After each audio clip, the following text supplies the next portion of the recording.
pathogenesis, we know that yesterday we saw the inflammation. Inflammation is the pathognomonic of this disease. So airway hyperresponsiveness or airway inflammation.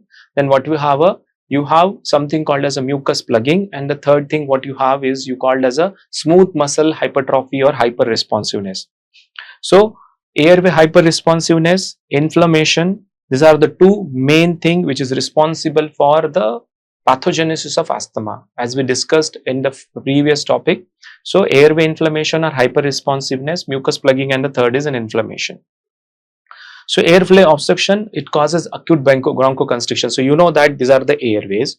You have an allergen coming into the picture. You have a mucosa which is lined by a lot of mucoid secretions. You have goblet cell hyperplasia. You have a smooth muscles, and over the time, because of the repeated inflammation, this airway becomes small. So it's very difficult, and acute bronchoconstriction is also kind of added by the smooth muscle hyperresponsiveness and constrictions. You have airway edema because of the inflammation happening over there.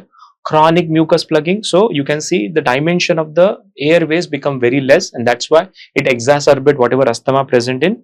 And if this keep on happening over a longer time, airway remodeling happens, and we know that how the late phase or chronic phase of an asthma airway look like. There will be a lot of muscle infiltrates or muscle hypertrophy. There are a lot of neutrophilic infiltrates. Then there is a mucoid production. The whole epithelial cell will go away.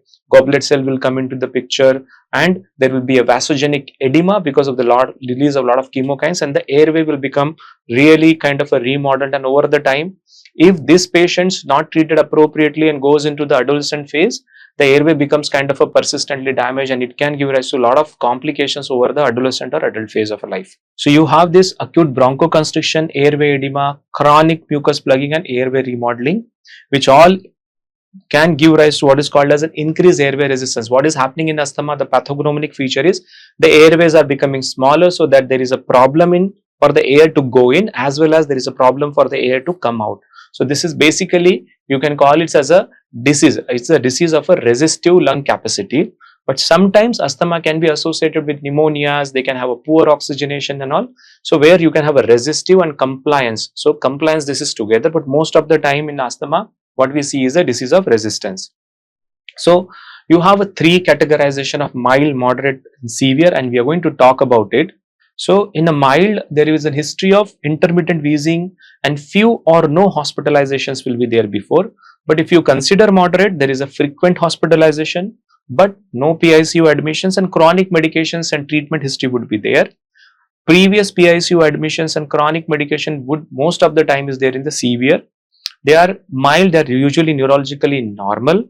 Moderate, they are breathing faster, they are anxious, restless. But in the severe, because of the persistent work of breathing which has not been taken care of, they becomes irritable and they becomes apathetic. Sometimes they can have hypoxia, coma, seizures. In a mild, no cyanosis because the work of breathing is not that bad and lungs are not compromises, and good bilateral entry, they will be able to speak. The single breath count will be better, approximate around 8 to 9, 10. And there will be a minimal wheeze. In moderate, what happens is usually they can have cyanosis with less oxygen, so that oxygen is not maintained, decrease air entry bilaterally. They will speak in a small sentences and phrases, so they are not able to have the appropriate lung capacity. And in the severe, they can start having cyanosis if the oxygenation is not maintained properly. Silent chest, we have seen in the previous lecture, silent chest, or when they are tachypneic, the CO2 is actually going on the higher side. They are tachypneic, but the CO2 retention is there. That means they are not able to remove the CO2. These are all kind of a severe spectrum of the disease, and they will not able to speak, and the single breath count will be around 2, 3, 4.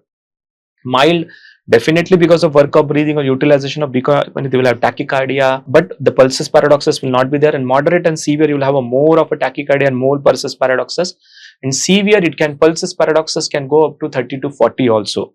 And severity spectrum, we know that less than 20, 20 to 40, more than 40 definitely suggests the severe. The PFR, peak expiratory flow reduction, 70 to 90% of predicted in mild, almost 50 to 70% in moderate, and you have less than 50% in severe. Then you can have FEV1 plus FVC ratio, 85%, 75% in moderate, and 45% in severe. Saturations will be well maintained, more than 95 in mild, but it will be compromised 90 to 95%, requiring additional supplemental oxygen.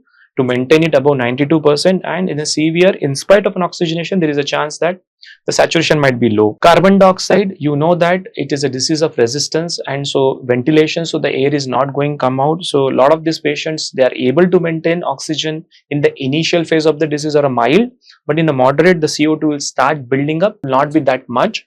But in the severe, they have hypoxia, the PO2 will be less than around 60, and CO2 goes up high more than 50. So this is a kind of a arbitrary classification to consider mild, moderate and severe status asthmaticus. There is